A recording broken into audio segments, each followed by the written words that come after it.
오늘은 예수님을 찾은 사람이라는 제목으로 말씀을 나누고자 합니다. 예수님께서는 거라사인의 지방에서 한 사람을, 귀신 들린 한 사람을 구원하신 후 다시 갈릴리, 이제 유대 지역으로 다시 돌아오셨습니다. 그때에 예수께서 돌아오셨을 때 큰 무리가 예수님을 기다리고 있었다라고 성경은 말합니다. 사람들은 아주 많이 있었지만 특히 오늘 본문은 그 많은 사람 가운데 두 사람을 우리에게 소개하고 있습니다. 첫 번째 사람은 야이로입니다. 이 야이로는 이름도 있고 지위도 있던 사람입니다. 야이로는 큰 무리 가운데서 공개적으로 예수님 앞에 나와 찾아왔던 사람입니다. 성경은 이 야이로를 회당장 중에 하나다라고 이야기하죠. 회당장이라는 것은 당시 회당을 관리하는 사람이죠. 유대 지역은 마을이, 사람들이 공동체가 모이는 곳마다 반드시 회당을 만들었습니다. 그 전통은 오늘까지도 이어져서 유대인들이 모여 사는 곳에는 가장 먼저 회당을 만들어 회당에서 모여 예배하고 말씀을 배우고 그런 유대인 공동체 모임을 하는 곳이죠. 이 회당장이었다라는 말은 어느 한 마을의 회당을 관리하는 사람이었다라는 뜻이죠. 이는 종교적인 권위와 사회적인 체면이 있는 그런 사람이었다라고 생각할 수 있습니다.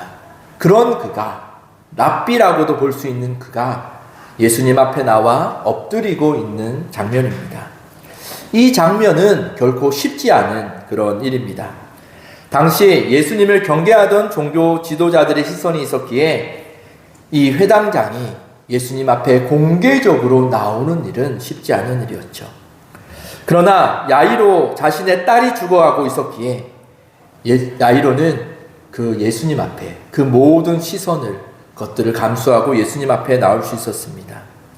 예수님께 엎드림으로 야이로는 사람들에게 자신의 권위를 잃을 수 있었습니다. 사람들에게 비난을 받을 수도 있었습니다. 어쩌면 회당장이라는 지위가 위협할 수도 있었습니다. 그러나 야이로에게는 이런 체면보다 그 딸을 살리기 위한 절박함이 더 컸기에 그는 예수 앞으로 나와 엎드렸던 것이죠. 믿음은 때로는 우리의 체면과 이런 것들을 내려놓는 데서 시작되기도 합니다. 여러분, 하나님은 우리를 믿음의 자리로 부르실 때가 많이 있습니다. 그럼에도 우리가 하나님의 믿음의 자리로 나가지 못하는 여러 이유 중 하나가 어쩌면 우리의 체면과 때로는 그런 것들이 우리 마음에 걸려 나가지 못할 때도 많이 있다라는 것이죠. 그렇게 여러분, 우리가 오늘 말씀을 통해 우리가 하나님께서 우리를 믿음의 자리로 부르실 때 우리의 체면과 이런 것들을 내려놓고 야이로처럼 그분 앞에 나아가는 저와 여러분 되기를 원합니다. 두 번째 사람은 혈루증 여인입니다. 야이로가 공개적으로 예수님을 찾아왔다면 혈루증 여인은 숨어서 그렇게 예수님을 찾아온 사람입니다. 혈루증 여인에 대해서는 별다른 정보가 없습니다. 이름도 기록되어 있지 않습니다. 단지 이 여인은 25절과 6절에서 이렇게 묘사하는데 혈루증 12해를 혈루증으로 알아온 한 여자가 있어 많은 의사에게 괴로움을 받았고 가진 것도 다 허비하였을 때 아무 효염이 없고 도리어 중하여졌던 차에라고 이 여인에 대해서 소개하고 있습니다.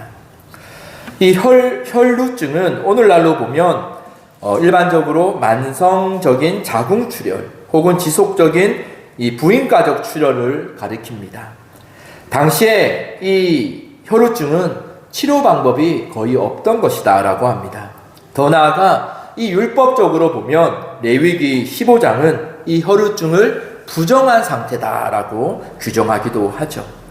그래서 이 여인은 무려 12년 동안이나 혈루증을 앓은 채 고통 가운데 그리고 부정한 여인으로 그렇게 살아가야 했습니다.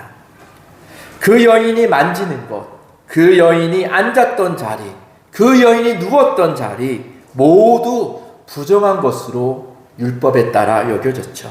그러다 보니 이 여인은 사람들과 함께 할 수 없었습니다.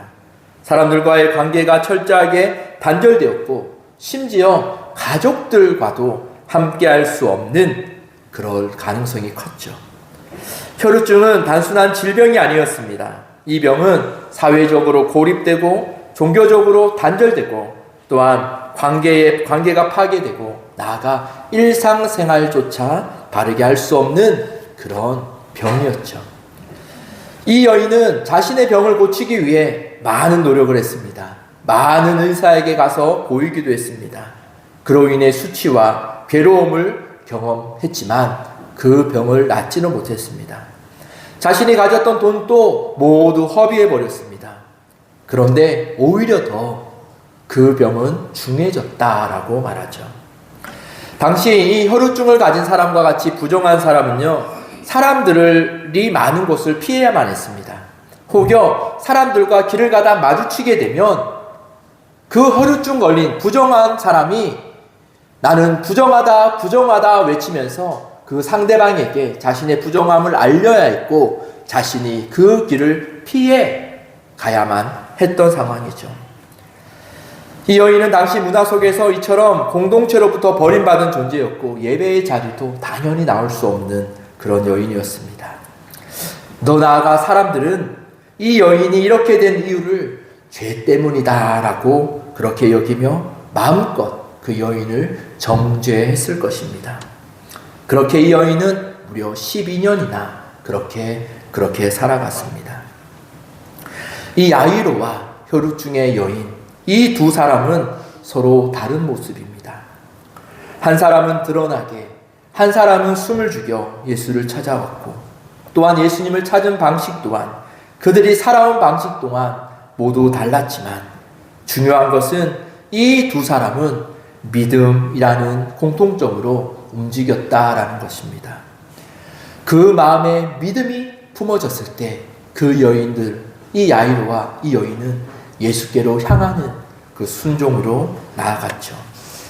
여러분, 예수님을 찾아온 방식은 중요하지 않습니다. 우리의 중심에 예수님이 향하고 있는 것이 중요합니다. 만약 우리의 마음에 예수님을 갈망하고 알고 싶고 또한 만나고 싶은 그런 마음이 있다면 여러분, 우리의 모습을 가지고 우리가 주님 앞에 나아가십시오. 예수가 찾아오길 기다리는 것이 아니라 우리가 우리에게 품게 하신 그 마음을 가지고 예수께 나아가는, 그리고 나를 구원해달라, 나를 만나달라, 그렇게 솔직함으로 나아가는 저와 여러분 되기를 원합니다. 이처럼 절망 가운데 살아가던 이 여인에게 어느 날 예수의 소문이 들려오기 시작합니다. 그리고 그 소문은 이 여인의 마음속에 믿음으로 자라났습니다. 28절입니다. 이는 내가 그의 옷에만 손을 대어도 구원을 받으리라 생각함이로라. 이 병을 위해 그렇게 많은 수단을 해봤고 그렇게 많은 의사를 찾아가 봤지만 도저히 가능성이 없어 절망하던 가운데 이제 이 여인에게 예수에 대한 소문이 들려지고 그 소문을 들었을 때 이해할 수 없을지는 몰라도 예수를 만나면 구원을 받겠다라는 그 이해할 수 없는 믿음이 그 여인의 마음에 들어왔죠. 이 믿음 때문에 이 여인은 예수를 찾아옵니다. 그리고 군중 속에서 예수님의 옷에 손을 댑니다. 우리가 보기에는 이 여인이 예수를 찾아온 것처럼 보이죠. 그러나 성경은 더 깊은 진실은, 성경이 말하는 더 깊은 진실은 실상은 예수께서 이 여인을 부르신 것이죠. 하나님께서 이 여인에게 예수에 대한 소문을 듣게 하심으로 그 예수에 관한 소문이 이 여인에게 믿음을 심어주신 겁니다. 당시에 예수에 대한 소문은요, 특별하게 야이로나 이 여인에게만 들려진 게 아니에요. 예수에 대한 소문은 그 당시에 유대 온 땅에 엄청난 이슈였습니다. 거의 모든 사람이 예수에 대한 소문을 아마 들었을 것입니다. 그러다 보니 예수님이 어디 가시는 곳마다 많은 사람이 모이는 것을 우리가 볼 수 있죠. 그러나 그 많은 사람들 가운데 모두가 이 여인과 같은 믿음을 가진 것은 아니었습니다. 수많은 사람이 모였고 예수님을 보고 들었지만 예수님을 만나기 위해 가까이 하기 위해 서로 밀치다 보니 예수님과 옷깃을 스치기도 하고 만지기도 하였지만 오직 이 혈루증 여인만이 옷에만 손을 대어도 구원을 받으리라 라는 그 믿음으로 옷에 손을 대었고, 그리고 그 믿음대로 구원함을 받았습니다. 믿음을 이 여인이 스스로 만들어낸 것이 아닙니다. 이 여인이 뭔가 열심히 하여 이 믿음을 만들어낸 것이 아닙니다. 혈루증이 앓고 있는 이 여인을 위해 하나님께서는 예수님에 대해 듣게 하시고 믿음이 만들어지고 믿음이 자라나게 하신 것이죠. 그러므로 이 여인이 예수님을 찾은 것 같지만 사실은 예수님께서 여인을 당신에게로 이끌어 오신 것이죠. 그리고 오늘날 또 하나님은 이런 방식으로 우리를 부르신다라는 것이죠. 이 여인은 12년이라는 오랜 시간 동안 혈루증을 앓고 있었습니다. 이 여인은 공동체로부터 그리고 가족들로부터 점점 잊혀져 가는 그런 존재였겠죠. 그런데 하나님은 이 여인을 잊지 않으셨죠. 하나님은 이 여인을 잊지 않고 기억하심으로 인하여 이 여인에게 믿음을 주셨고 그 믿음을 통하여 이 여인을 구원의 은혜로 인도하신 것입니다.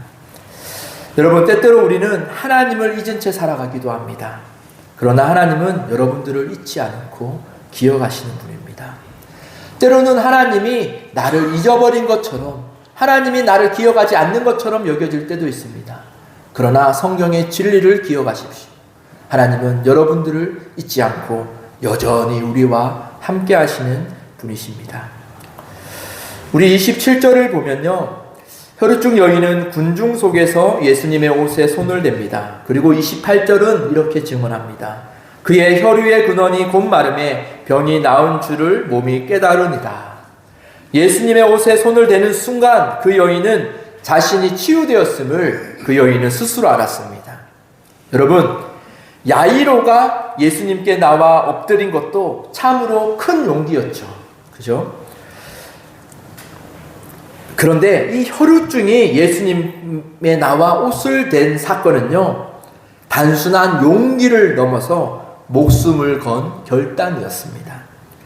생각해 보십시오. 이 여인은 율법적으로 부정한 자였습니다. 사람들과 부딪히지 않기 위해 부정하다 말하면서 자신을 알려야 됐고 자신이 피해야 했습니다. 그런데 이 여인이 예수께 옷에 손만 대어도 구원을 받겠다라는 그 믿음 때문에 이 여인은 그 많은 사람들을 틈에 끼어서 예수께로 그렇게 나왔습니다. 죽어 마땅한 행동, 죽음이 두려워 그렇게 사람들과 부딪힐 수 없었던 그 두려움을 깨고 그 여인은 사람들 틈을 헤집고 예수까지 와서 예수의 옷에 손을 대었죠.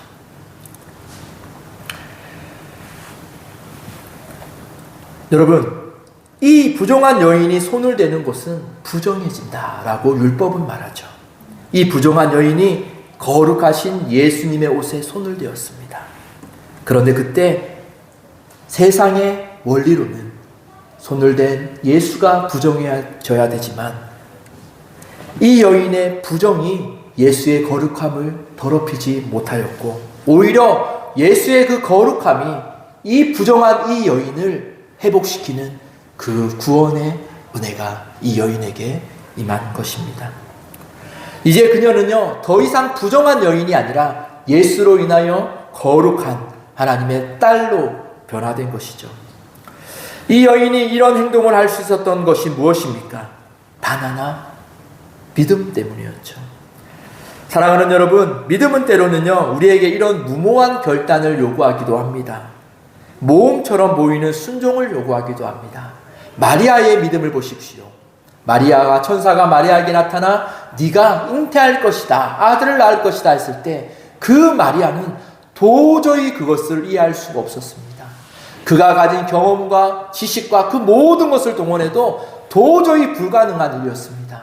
그럴 때 그 마리아는 그것을 이해하려고 했습니까? 그렇지 않습니다. 그 마리아는 단지 하나님의 말씀이 오니 하나님의 뜻대로 될 것입니다 라는 믿음의 고백으로 그 마리아는 나아갔습니다. 그래서 그 마리아는 요셉에게 버림받을 위기에 처하기도 했고 임신한 사실이 드러나면 어떻게 될지 모르는 그런 조마조마한 삶을 살았을 것입니다. 여러분, 이처럼 우리의 믿음은 우리에게 이런 무모한 모험적인 결단을 요구할 때도 있습니다. 사실 믿음은 고상한 개념이 아닙니다. 믿음은 우리의 삶의 구조를 흔들어 놓는 근본적인 변화를 일으키는 것이 믿음입니다. 저 멀리서 사람들과 떨어져 예수님의 뒷모습만 바라보던 여인을 사람들을 해집고 군중을 해치고 예수 앞에 나아가게 한 그 변화, 그것이 바로 믿음의 핵심이었습니다. 그리고 그 믿음은 용기로 나타났고 그 용기 있는 순종은 결국 구원을 받는 그 열매로 나타나게 되었죠. 믿음은 예수님을 바라보는 데서 멈추지 않고 예수님을 붙드는 자리로 우리를 이끌어갑니다. 그 믿음의 마음에, 믿음의 감동에 순종으로 화답하는 저와 여러분 되기를 원합니다. 그리고 예수님은 이렇게 말씀하십니다. 누가 내 옷에 손을 대었느냐? 이 말에 제자들은 이해할 수 없었습니다. 예수님, 이 많은 사람이 왔다 갔다 하면서 부딪히고 이 복잡한 가운데 누가 내 옷에 손을 대었다라고 얘기하면 그것은 너무 황당한 말씀 아닙니까? 라고 이렇게 생각했을 것입니다. 그러나 예수님은요, 다른 접촉을 아셨습니다. 예수께서 그 능력이 자기에게서 나간 줄 곧 스스로 아시고 라고 말하죠. 이 순간 무슨 일이 일어났는지 아무도 모릅니다. 그러나 두 사람만 알고 있죠. 예수님과 여인, 이 둘만 알고 있습니다. 여인이 예수님의 옷에 손을 대는 순간 예수님은 자기에게서 능력이 빠져나간 것을 아셨고 여인은 동시에 자기의 몸이 나은 것을 알았습니다. 예수님과 여인 사이에 둘만의 비밀이 생겼죠. 여러분, 저도 예수님과 비밀을 가진 사이가 되고 싶거든요. 여러분들은 어떠십니까? 저도 세상 사람들은 몰라도 나와 예수님 둘만 알고 있는 그런 비밀을 가진 그런 친밀한 사이가 되었으면 좋겠습니다. 그 친밀한 은혜가 저와 여러분, 우리 시온교회를 통하여 우리가 올해 우리 모두가 하나님을 경험하는 그 해가 되었으면 좋겠습니다. 또한 그것을 위해 항상 기도하며 함께 그렇게 나아가기를 소망합니다.